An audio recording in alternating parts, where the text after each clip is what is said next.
জাহাঙ্গীরনগর বিশ্ববিদ্যালয়ে ৯ তারিখ থেকে শুরু হয়েছে স্নাতক সম্মান প্রথম বর্ষের ভর্তি পরীক্ষা, যা চলবে ১৭ ফেব্রুয়ারি পর্যন্ত। এবারও পরীক্ষার সময় ক্যাম্পাস জুড়ে সৃষ্টি হয়েছে প্রচণ্ড ভিড়।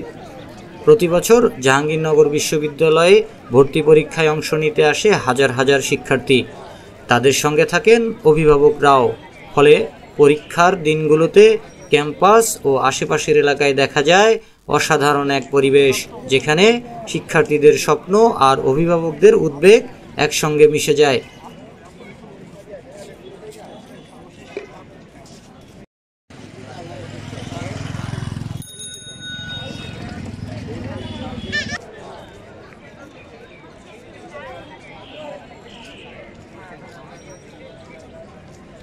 তবে এত মানুষের আগমনে স্বাভাবিক চলাচলে কিছুটা সমস্যা দেখা দেয়। ক্যাম্পাসের প্রধান প্রবেশদ্বার থেকে শুরু করে একাডেমিক ভবনগুলোর সামনে সৃষ্টি হয় দীর্ঘ লাইন।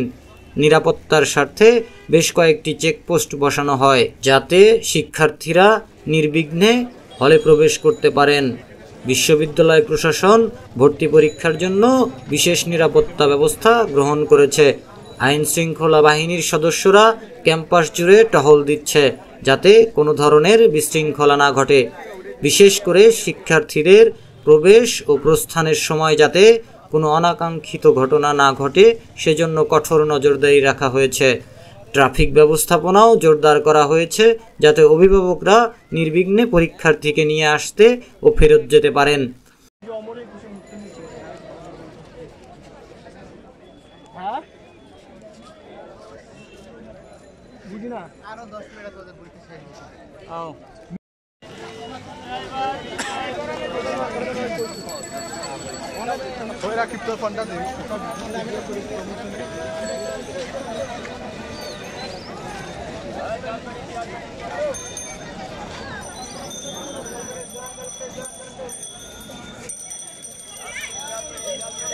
প্রতিবারের মতো এবারও বিভিন্ন জেলাভিত্তিক ছাত্র সংগঠন ভর্তি পরীক্ষার সময় ক্যাম্পাসে সহায়তা স্টল স্থাপন করেছে। এসব স্টলে পরীক্ষার্থীদের জন্য দিক নির্দেশনা, তথ্য প্রদান এবং অন্যান্য সহযোগিতার ব্যবস্থা রাখা হয়েছে।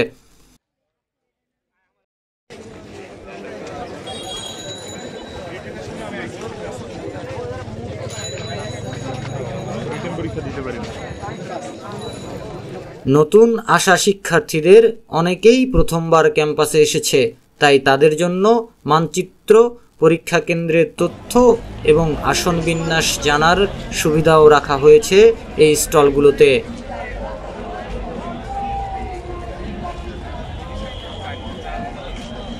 ভর্তি পরীক্ষার আরেকটি বড় চ্যালেঞ্জ হচ্ছে যানজট।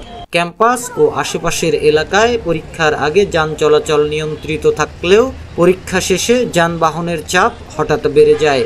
ফলে ক্যাম্পাসের মূল গেট ও আশেপাশের সড়কে দীর্ঘ যানজট সৃষ্টি হয়। পরীক্ষা শেষে একসঙ্গে হাজার হাজার শিক্ষার্থী ও অভিভাবক বের হওয়ার কারণে গণপরিবহনের সংকট দেখা দেয়। অনেকেই বাস বা রিক্সা না পেয়ে বাধ্য হয়ে দীর্ঘ পথ হেঁটে যেতে দেখা যায়। যানজট কমাতে ট্রাফিক পুলিশ ও স্বেচ্ছাসেবকরা কাজ করেছেন, তবে যানবাহনের সংকট এখনও বড় একটি সমস্যা হিসেবে রয়ে গেছে। তথ্য ও ভিডিও চিত্রে মোশাররফ রবিন, জনতার জাগরণ।